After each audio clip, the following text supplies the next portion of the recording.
안녕하세요. 누리IT의 이종일입니다. 오늘은 불법적인 정보 자산에 접근하는 사항을 제안하여 정보 자산의 보안 강화를 위한 인증 정책 및 보안 전략에 대해서 말씀드리겠습니다. 먼저 개요, 그 다음에 인증 정책, 보안 전략, 바로팜, 바로카드, 활용 및 응용, 기타 순으로 말씀드리겠습니다. 지금 현 본인 인증의 현 주소인데요. 과연 본인 인증이 과연 안전할까? 제가 이종일인데 홍길동이 신분증을 가지고 디지털 복각기에서 가서 팩스를 보낸다든지 복사를 한다든지 스피드게이트에서 그 홍길동 사원증을 가지고 통과를 한다든지 불법 통과를 한다든지 그 다음에 이제 보안구역에 통제 가능한 그 홍길동 사원증을 가지고 불법 침입을 한다든지 로그인 아이디 패스워드가 유출돼서 뭐 인터넷이라든지 어플리케이션에 불법으로 접속한다든지 또 한 가지 우리가 많이 사용하는 신용카드 같은 경우도 분실한다든지 그러면 다른 사람이 사용할 수 있는 거죠. 이런 모든 것들이 과연 우리가 생각할 때 본인인지 과연 안전할까 의문입니다. 본인 인증에는 4가지 방식이 있습니다. IP 접속 제한, 공인인증서, 일회용 인증기, 생체인식 이렇게 4가지로 구분하는데요. IP 접속 제한 같은 경우는 고정 IP를 써야 됩니다. 근데 요즘 유동 IP를 많이 쓰기 때문에 의미가 없고요. 공인인증서는 지금 폐기 단계에 들어갔습니다. 그래서 더 이상 말씀드리기는 그렇고요. 일회용 인증키는 OTP라고 생각하시면 됩니다. 그래서 모 원장님께서 OTP는 금융결제용으로 많이 인식을 하고 있으니까 이름을 좀 바꿔라 그래서 저희가 일회용 인증키로 하고 있습니다. 일회용 인증은 지금까지 나온 본인 인증 솔루션 중에서 가장 간편하고 그 다음에 다양한 해킹 공격에도 강력한 보안성을 제공해주는 방식 중에 하나입니다. 그 다음에 생체인식은 요즘 각광받고 있죠. 개인의 신체적인 특성에 따라서 보안성을 제공하기 때문에 솔루션에 대한 비용은 비싸지만 비밀번호가 만약에 해킹됐을 때는 비밀번호를 변경하면 그만이지만 생체 정보가 해킹이 됐을 거라고 생각을 하면 그 피해는 영구적일 거라는 거죠. 그 일회용 인증키는 1세대와 2세대로 구분합니다. 1세대는 이제 하드 인증키라고 그러고요. 2세대는 소프트 인증키라고 합니다. 이제까지 보신 그 인증키는 전부 다 1세대로 보시면 됩니다. 1세대는 서버 인증 방식이고요. 생성기가 카드나 토큰 위주입니다. 그 다음에 개별적으로 키를 발급하고 관리하고 그 다음에 일괄적으로 생성 주기가 30초냐 60초. 우리가 보안을 생각한다면 30초나 60초보다도 29초, 31초, 35초, 59초 이게 더 보안이 강합니다.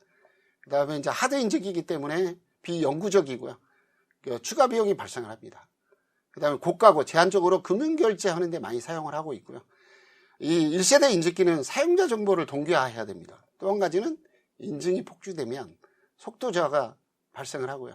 그 다음에 인증 서버가 장애 나면 모든 서비스가 중단되는 그런 현상이 발생을 합니다. 근데 2세대 인증기는 소프트웨어 인증 방식입니다. 그래서 생성기도 스마트폰 위주고요. 개별적으로 키를 관리하지 않습니다. 그 다음에 인증기 생성 주기도 개별적으로 3초에서 60초. 생성 주기가 짧으면 짧을수록 보안성은 강하고 견고해지고 그 다음에 그 생성 주기가 크면 클수록 보안은 느슨해집니다. 그 소프트이기 때문에 영구적으로 사용 가능하고요.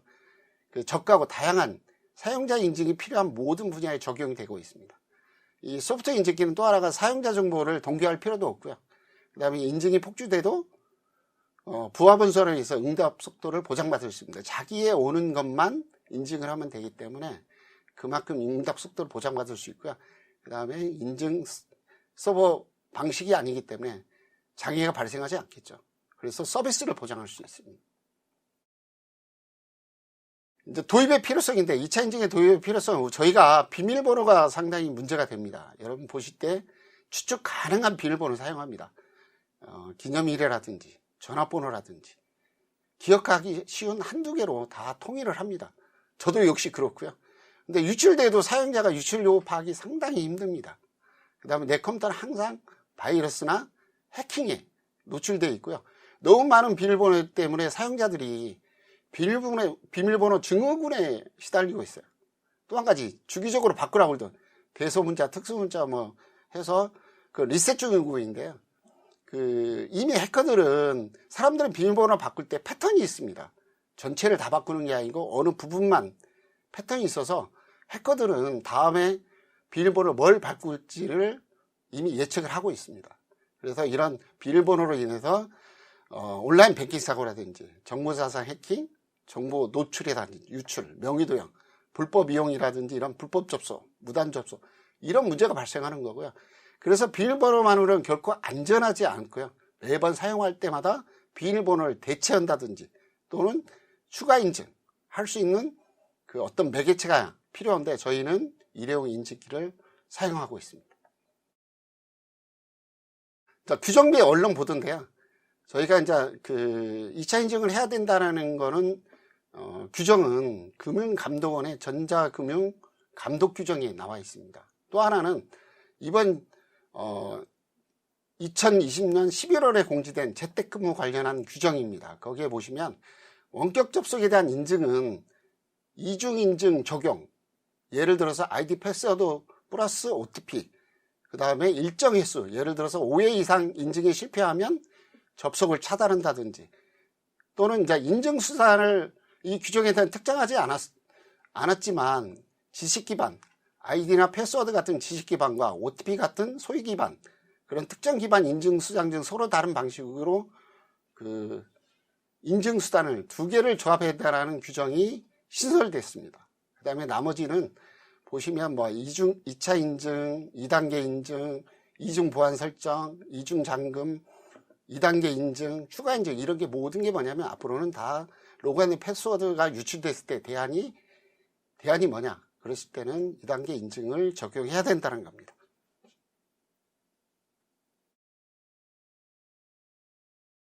그 다음에 이제 요즘 그 무선 인증, 요즘 AP 이제 유선 랜 업무 환경에서 이제 무선으로 바뀌기 시작했는데 그 집에마다 다 있을 거예요. 유무선 공유기. 이미 외국에서는 이제 문제가 발생을 했습니다. 그거에 대해서. 그 다음에 이제 그 사물 인터넷이라든지 여러 가지 다 마찬가지로. 그래서 정보화진흥원에서 유선 랜 기반의 업무 환경을 5G 기반 모바일 환경으로 전환하는 사업을 지금 하고 있는데 거기에서도 마찬가지로 사용자 식별 인증을 위한 OTP 등을 활용한 2단계 인증 체계를 적용하라고 합니다.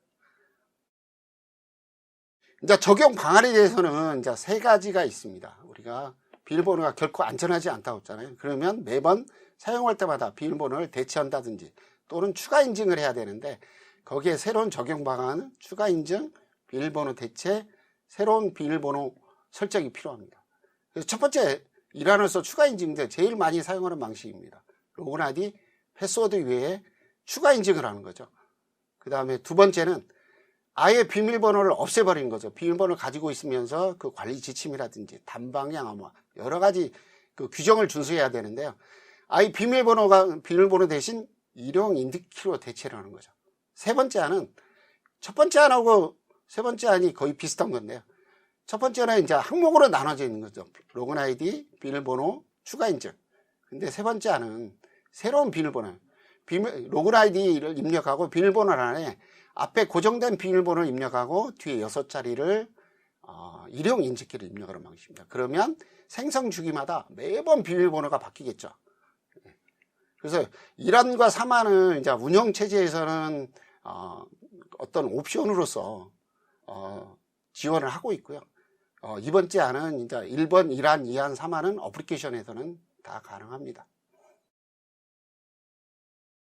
우리가 이제 정보자산에 대한 보안 강화는 이제 악의적으로 만들어진 이제 프로그램이죠. 악성 코드를 이제 해커들이 심습니다. 정보자산에. 그래서 그 악성 코드를 심은 다음에 뭘 알아내냐면 저 밑에 있는 데스크탑 투 어플리케이션이라든지 데스크탑 투 데스크탑, 데스크탑 투 서버, 데스크탑 투 서버, 데이터베이스, 서버 투 서버 이런 접속 정보들을 알아낸 다음에 해커들은 원격으로 접속을 합니다. 악성 코드는 우리가 백신으로 어느 정도 탐지해서 제거를 할 수 있는데 원격 접속을 차단하는 것은 백신으로는 불가능합니다. 그래서 저희가 쉽게 생각하는 원격 접속을 차단하는 이유가 집을 생각을 해보면 아파트의 1층에 현관문이 있겠죠. 현관문만 만약에 그 안에 방들이 시건 락 장치가 되어 있지 않다면 그 1층만 락을 해커들이 뚫었을 때는 모든 피해를 입겠죠. 근데 1층에 그 락이 있고 각 방마다 락이 있으면 각 그 방은 락을 해제하는데 상당한 시간이 걸립니다. 그래서 그만큼 더 보안은 견고해지는 거죠. 자, 파르팜이 생각하는 이제 인증 정책은, 모든 정보자산 인증 정책은 우리가 이제 선택이 아니에요. 반드시 필수로 적용해야 하는 보안 대비책입니다. 이로 인해서 그 보안 대비책으로 인해서 보다 안전한 정보자산을 보호할 수 있는 거예요. 그래서 어느 구간, 지금은 서버가 많이 되는데 서버뿐 아니라 데스크탑부터 시작해서 어플리케이션, 서버 네트워크, 데이터베이스까지 모든 부분에 대해서 2차 인증을 적용해야 된다는 겁니다. 그래서 하나의 그 데스크탑에서 어플리케이션 접속할 때, 데스크탑에서 서버, 네트워크, 그 다음에 데이터베이스 접속할 때 다 마찬가지로 2차 인증을 해야 됩니다. 그 다음에 2020년도 가면 이제 우리나라 그 관공서에서 MS가 이제 퇴출이 됩니다. 그래서 개방형 OS로 바뀌는데, 우리나라 개방형 OS는 하모니카, 구름, TMAX OS로 되어 있습니다. 하모니카는 유분투 계열의 민트고요. 그 다음에 구름하고 TMAX OS는 대비하는 계열입니다. 그래서 여기에 대한 개방형 OS에 대한 보안 전략은 3단계로 구성되어 있는데, 1단계는 전형적인 기본 보안이죠. 로그인 아이디 패스워드. 2단계는 이제 스마트폰에서 OTP를 일회용 인식기를 생성해서 입력하는 2단계고요. 3단계는 이제 실시간으로 로그를 수집해서 그 이상 유무를 판별하는 거죠. 만약에 이상이 탐지되었을 때는 그 IP나 그 IP로 인해서 기동된 프로세스 이런 것들을 다 차단해야 됩니다. 윈도우즈에 대한 보안 전략은 3단계로 구성되어 있는데, 이것도 마찬가지. 1단계는 우리가 이제 윈도우즈를 부팅시킬 때 시모스 패스워드 거래하겠죠. 그 다음에 2단계는 전역적인 이제 로그인 아이디 패스워드, 3단계는 일회용 인증키를 적용하는 겁니다. 그래서 저희가 1단계, 2단계, 3단계로 되어 있는데, 원래는 2단계와 3단계 이렇게 화면이 분리가 되어 있었는데, 이제 사용자들이 불편하다고 그래서 현재는 같이 한 화면으로 구성을 하고 있습니다. 그 다음 맥, 리눅스, 유닉스 환경에서 보안 전략은 아까 그 개방용 OS나 똑같습니다. 그 개방용 OS를 데스크탑으로 사용하느냐, 서버로 사용하느냐, 그 차이입니다. 여기 그 맥이나 리눅스, 유닉스 환경에서는 이제 서버로 쓰는 거죠. 이것도 마찬가지로 1단계는 전형적인 로그인 아이디 패스워드, 2단계는 일회용 인증키, 3단계는 이제 이상 접속 탐지 및 차단을 통해서 불법적인 정보 자산에 접속하는 것을 제한하는 겁니다. 데이터베이스 같은 경우도 마찬가지로 이제 3단계로 구성이 되는데요. 1단계는 전형적인 기본 보안, 아이디 패스워드, 2단계는 일회용 인증키 입력하고, 3단계는 데이터베이스 접속할 때 그 일회용 인증키를 적용해서 구성하는 겁니다.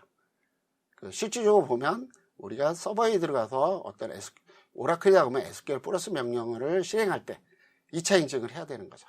만약에 2차 인증이 성공하지 못하면 접속을 못하게 되는 거죠.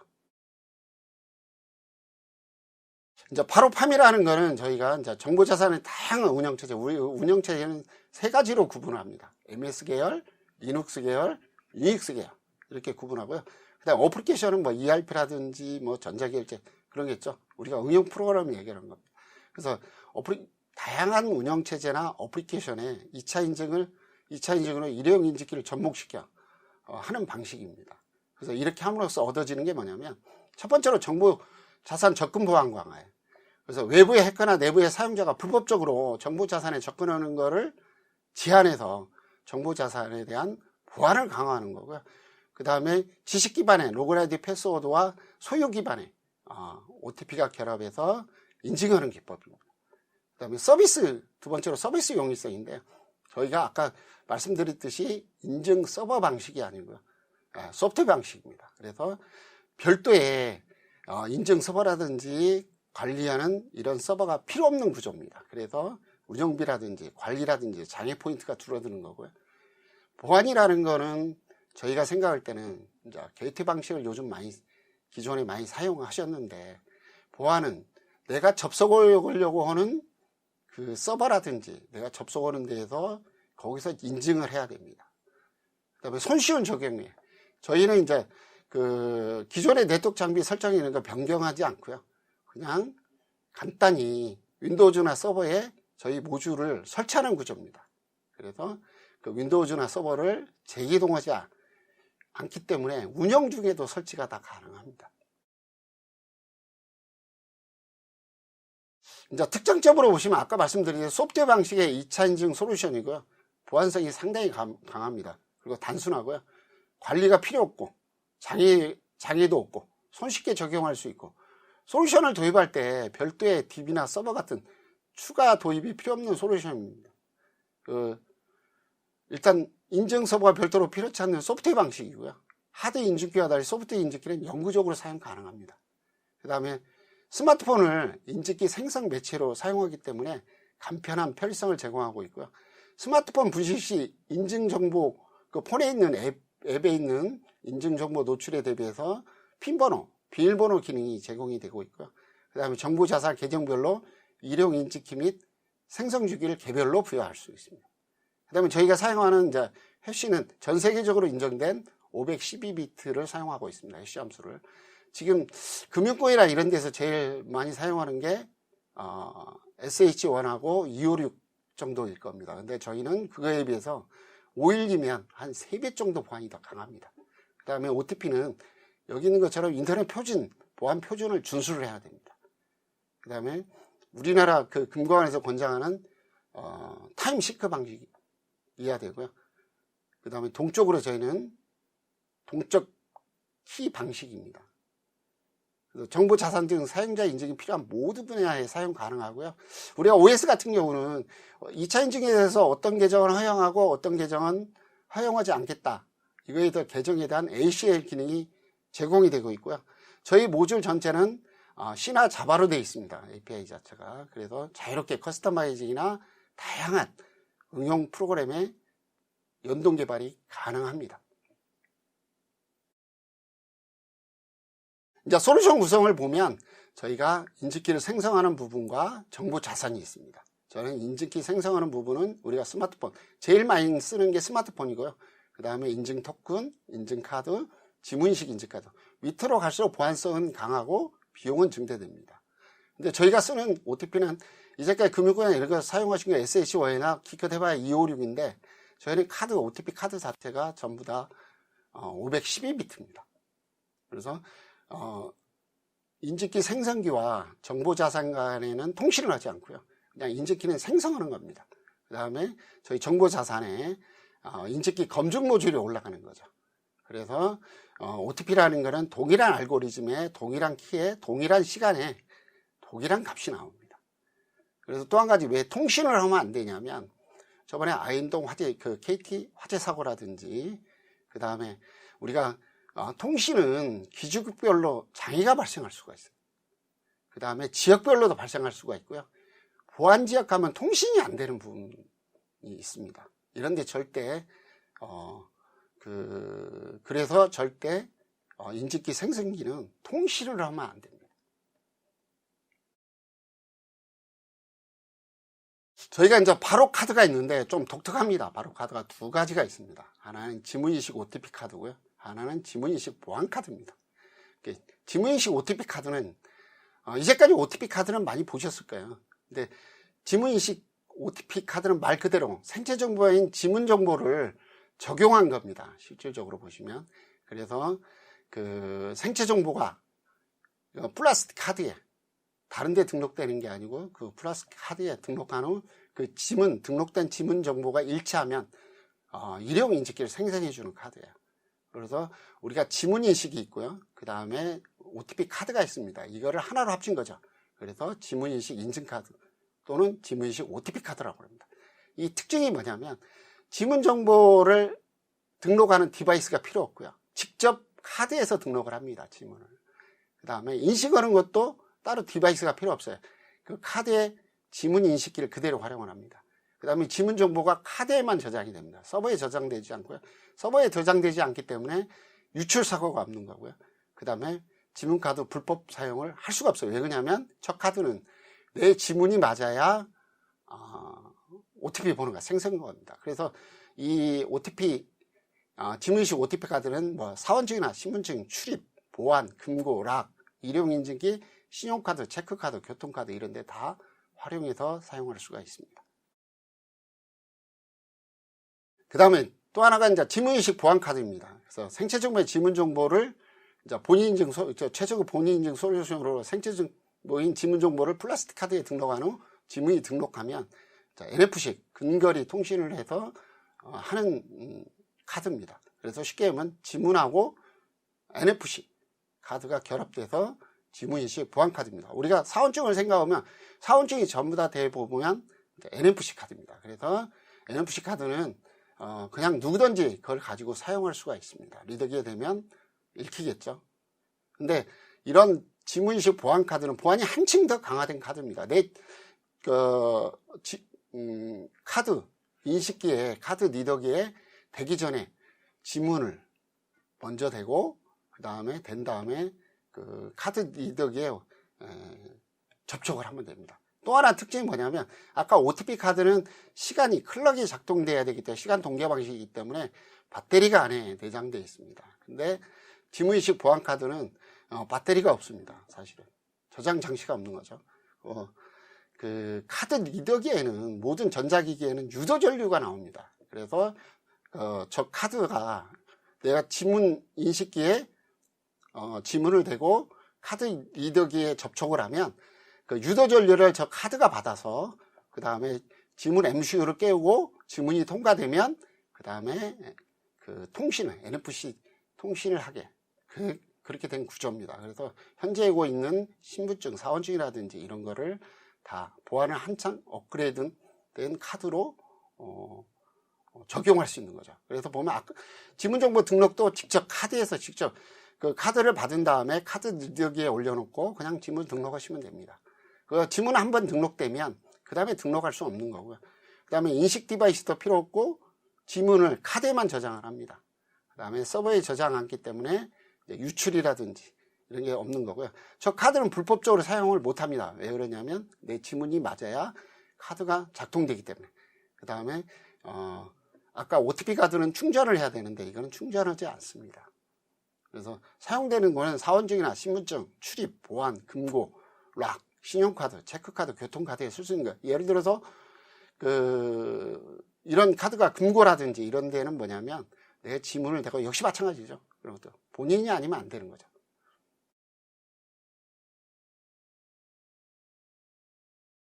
바로 카드를 보시면 이제 지문 인식, 그다음 지문인식 플러스 OTP, 그다음 노 배터리가 있는데 보시면 인식 등록하는데 한 0.5초 걸리고요. 인식하는데 0.5초. 등록할 수 있는 지문의 수는 한 20개 됩니다. 그래서 지금까지 나와 있는 그 지문인식 카드나 이런 걸 생각하셨으면 완전히 다릅니다. 속도도 빠르고요. 인식률도 좋고. 그 안에 있는 지문 정보도 뭐 이미지나 이런 걸로 저장된 게 아니고 그 국제적인 지문 칩 그 규정에 의해서 데이터가 다 분산돼서 저장이 됩니다. 아까 이제 그 본인인증이 과연 안전할까 그랬는데요. 이렇게 보시면 본인인증에 아까 그 본인인증 부분에 OTP라든지 지문을 넣게 되면 모든 부분이 다 해결이 됩니다. 실질적으로. 이제 2차 인증의 응용 분야는 뭐 아까 비밀번호나 로그인 아이디 패스워드가 있는 모든 부분에 다 적용이 가능합니다. 본인인증. 그 다음에 응용 분야 같은 것도 마찬가지겠죠. 뭐 정보 자산에 대해서는 거의 대부분 다 응용해서 본인인증을 적용할 수가 있고요. 그 다음 응용 분야에서 IC카드 같은 경우 우리가 신용카드가 5년 동안 부정 사용 건수가 14만 건에 1000억입니다. 근데 거기에 지문이 들어가면 줄어요. 엄청 어디 가서 사용하더라도 예를 들어서 지금 같은 경우는 우리가 어디 음식을 먹는다 카드를 사용할 때 그냥 다른 분한테 카드를 제공하는데 이거는 제공할 수가 없습니다. 그 지문 인식 센서에 내 지문을 대고 카드를 꽂아야 됩니다. 아니면 접촉을 해야 된다든지. 그래야 내 지문이 맞아야 그 다음에 카드 결제가 일어나는 거죠.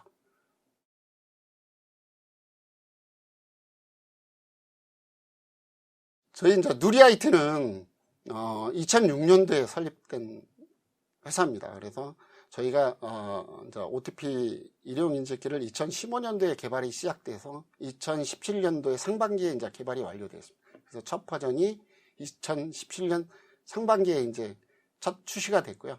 그 뒤에 2018년도에 이제 법인으로 전환을 했습니다. 그래서 저희가 쭉 보시면, 지금은 이제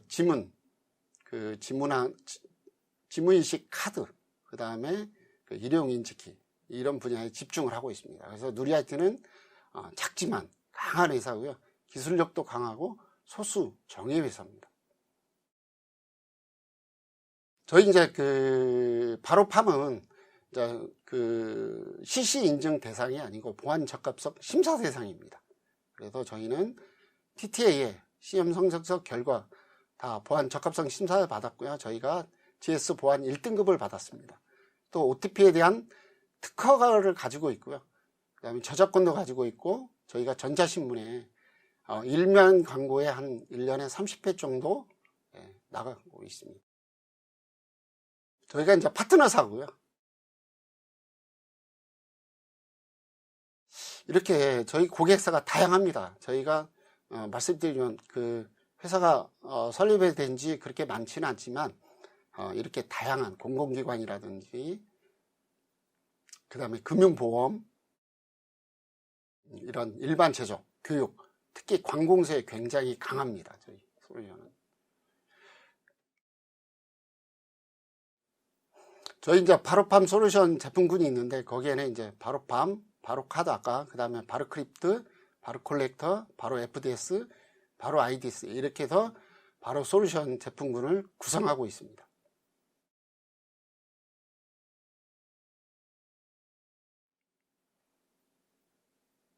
이것으로서 발표를 마치겠습니다. 감사합니다.